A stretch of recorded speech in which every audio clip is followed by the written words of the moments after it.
En réaction aux émeutes du mois de juillet 2023, le gouvernement a dévoilé une série de mesures axées sur la fermeté. Quelques mois auparavant, le président de la République avait souligné notamment la responsabilité des réseaux sociaux dans les troubles. C'est son terme qui touche notre pays. Vous qui êtes devant des élèves tous les jours ou presque, est-ce que vous partagez son analyse et est-ce qu'être enseignant à l'ère du numérique, c'est plus compliqué qu'avant? Je pense que chaque période a ses difficultés. Voilà. Et c'est à nous de les traiter, c'est nous les adultes, en fait. Moi, c'est ça que je dis, nous sommes les adultes. Ce n'est pas à nos enfants de décider si l'ordinateur ou si le smartphone est bon pour eux ou pas. C'est à nous, adultes, à un moment donné, de voir qu'il y a peut-être un problème et c'est à nous de dire stop. Voilà.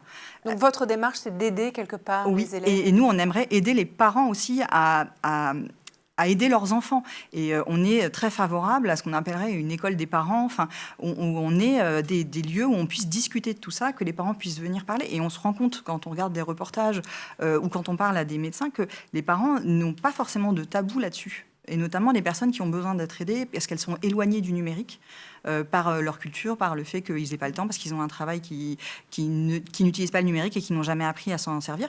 Et en fait, ces parents-là, en fait, quand on leur parle, ils disent la vérité. Enfin, ils parlent sans avoir honte de dire que, bah oui, leur enfant, en fait, il passe pratiquement toute la soirée devant un écran. Ouais. Voilà. Et ils demandent de l'aide. Et alors, oui, puis alors après, il y a tous les problèmes liés aux réseaux sociaux, où là, on a des enfants qui sont inscrits sur des réseaux sociaux qui sont normalement interdits aux moins de 16 ans, dès l'école primaire. Donc là, on se pose vraiment une vraie question.